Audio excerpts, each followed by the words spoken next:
संपूर्ण अस्तित्व को मेरा प्रणाम। दोस्तों, आज मैं आपसे बात करूंगा जातीय स्मरण के बारे में। जातीय स्मरण मतलब पुनर्जन्म के बारे में। देखिए, हमारी सबकी आकांक्षा है कि हम अपने पुनर्जन्म देख सकें, लेकिन दुविधा ये है कि हर व्यक्ति पुनर्जन्म देख नहीं सकता है, और जो देख सकता है वो किसी को विधि बताता नहीं है। लेकिन भगवान महावीर ने अनेक ऐसे प्रयोग किए हैं जो जातीय स्मरण के हैं, जिनसे मनुष्य को वापस पुनर्जन्म में ले जाया जा सकता है। ऐसे ही कुछ प्रयोग सदगुरु ओशो ने भी किए हैं कुछ लोगों के ऊपर, जिन्हें जातीय स्मरण कराया गया है, उन्हें पुनर्जन्म में ले जाया गया है। अगर हम साधारण व्यक्ति को पुनर्जन्म में ले जा सकें, तो आज जो हमारे समाज की स्थिति है और जो समाज की दशा है, वो शायद कुछ और ही होगी। लेकिन दुर्भाग्य की बात यह है कि जातीय स्मरण में सिर्फ वो ही व्यक्ति जा सकता है जिसके ऊपर ध्यान खट गया हो, क्योंकि ऐसा कोई भी व्यक्ति जो भीतर से शांत ना हो, जिसके आचरण में कोई बदलाव ना आया हो, अभी उसके अंदर सामाजिक कुरीतियां और ऐसे व्यवहार मौजूद हों जिनमें अभी वह पूर्णतया लिप्त हो और अभी वह शुद्ध रूप में ना आया हो, यानी कि शुद्ध जो चेतना है, जो उसका शुद्ध रूप है, उसमें अभी रूपांतरित ना हुआ हो, तो जातीय स्मरण का प्रयोग ऐसा है कि अगर हम चाहें तो इससे अपने पुनर्जन्म भी देख सकते हैं।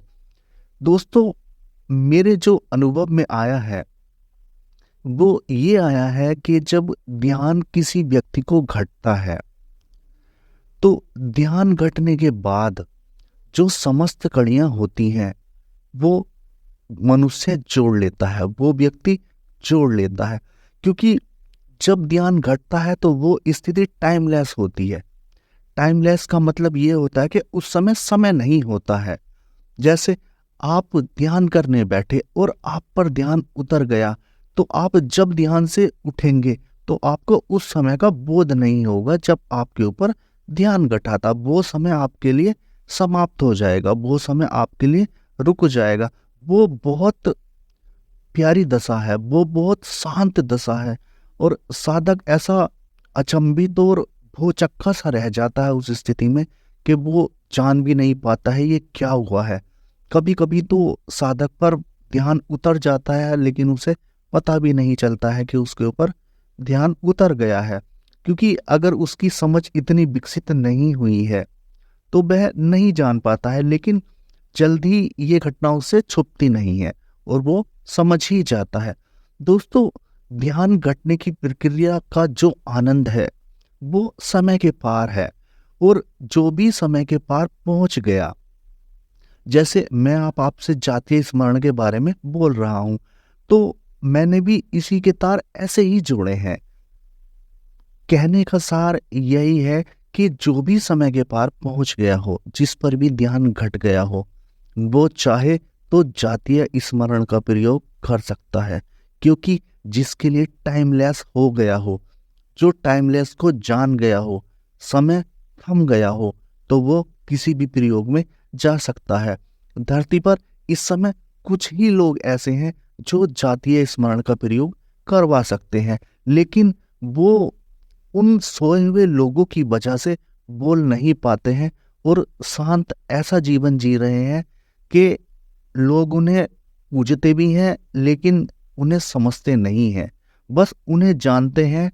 कुछ ही लोग ऐसे हैं जो जातीय स्मरण का प्रयोग करवा सकते हैं। जातीय स्मरण, दोस्तों, अगर मनुष्य जातीय स्मरण में चला जाए तो जो उसने गलतियां पहले की हैं वो शायद इस जन्म में गलतियां ना करे। मैंने आपसे कई वीडियो में बताया भी है कि ध्यान करता क्या है। ध्यान हमारे मस्तिष्क के जो असक्रिय हिस्से हैं उन सबको सक्रिय करता है, और जब उन सबको हमारा ध्यान सक्रिय कर देता है तो हम जुड़ते हैं जीवात्मा जगत से। और जब जीवात्मा जगत से जुड़ते हैं और हम अपने अंतरतम की गहराइयों में प्रविष्ट होते हैं, तब हमारे सामने जो भी रहस्य ध्यान के हैं वो धीरे धीरे उजागर होने शुरू होते हैं। और तब उसके बाद एक घड़ी ऐसी आती है जब हम पर ध्यान उतरता है। लेकिन आज मेरे देखिए स्थिति ये है कि आपने ध्यान को बोझ बना लिया है। आपने ध्यान को सहजता से नहीं लिया है, ध्यान की विधियों को बोझ बना लिया है। कहने का सार ये भी है, आप बैठ रहे हैं, आपने विधि को बोझ बना लिया, तो जो भी चीज है आपने ध्यान के तीर को इतना भारी कर लिया है कि वो दूर जा ही नहीं पा रहा है। आप ऐसा समझिए, आप एक तीर को धनुष से छोड़िए, तो जब आप धनुष से छोड़ेंगे तो वो बहुत दूर जाकर गिरेगा। अब आप उसी तीर को अपने हाथ से फेंकिए तो वो ज्यादा दूर नहीं जाएगा। कहने का तात्पर्य ये है कि आप जो भी विधि करते हैं उनको सहयोगी बनाना है, बोझ नहीं बनाना है। आप ध्यान के तीर पर जितना भी वजन बांध देंगे वो उतनी ही दूर नहीं जाएगा, वो आपके पास ही गिर जाएगा। जब आपके ध्यान का तीर निर्बोझ होगा तो वो अपने लक्ष्य पर भी लगेगा। दोस्तों, आप सब भी ऐसे हो जाइए जैसे शुद्ध निर्मल जल, और बहते रहिए बहते रहिए। जैसे जल अपना मार्ग खोज लेता है वैसे ही ध्यान भी अपना मार्ग खोज ही लेता है। पर ध्यान की शर्त एक ये है कि उसमें आपका इन्वॉल्वमेंट ना हो, आपका अधिपत्य ना हो। इन्वॉल्वमेंट का मतलब ये है आपकी इच्छा आकांक्षाएं ना जुड़ी हो, आपकी पकड़ ना जुड़ी हुई हो, आप बह रहे हो।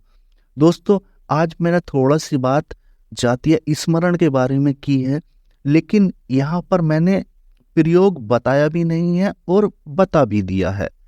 अब जो भी उस स्थिति में पहुंच जाएगा वो मेरी बात बहुत आसानी से समझ सकता है, क्योंकि आप सब जानते हैं कुछ चीज़ों को जानबूझकर नहीं बताया जाता है। क्योंकि साधक क्या करते हैं, देखिए हम लोग लालची किस्म के लोग हैं। हमारा लालच इतना बढ़ गया है कि हम बाहर की संसारी चीज़ों में तो लालच देखते ही देखते हैं, लेकिन उससे ज़्यादा लालच हम आध्यात्म में ढूंढ लेते हैं। आध्यात्म में तो कोई अगर कुछ नहीं चाहता तो यही चाहता है कि मैं ब्रह्मांड के ही दर्शन कर लूं, अपने भीतर ही ब्रह्मांड के दर्शन कर लूं। और जबकि जितना मैंने अपने अनुभव से जाना है, अगर आपने एक भी आकांक्षा अपने ध्यान के साथ जोड़ दी, चाहे वो भगवान को पाने की ही क्यों ना हो, चाहे वो आनंद की ही क्यों ना हो, चाहे वो मुक्ति की ही क्यों ना हो, ध्यान नहीं उतरेगा। जिस दिन आप निराकांक्षा हो जाएंगे, आपके भीतर कोई आकांक्षा नहीं रहेगी, तब आप पर ध्यान उतरेगा। लेकिन इस समझ को आने में भी बहुत समय लगता है, और इस समझ को लाने के लिए आपको सतत अभ्यास की जरूरत पड़ती है। जब आप साक्षी भाव में रहने लगेंगे तब कहीं जाकर आपके भीतर ध्यान की घटना का उदय होगा। साधक मित्रों, आज की इस चर्चा को मैं यहीं समाप्त करता हूँ। आप सभी को नमस्कार, संपूर्ण अस्तित्व को मेरा प्रणाम।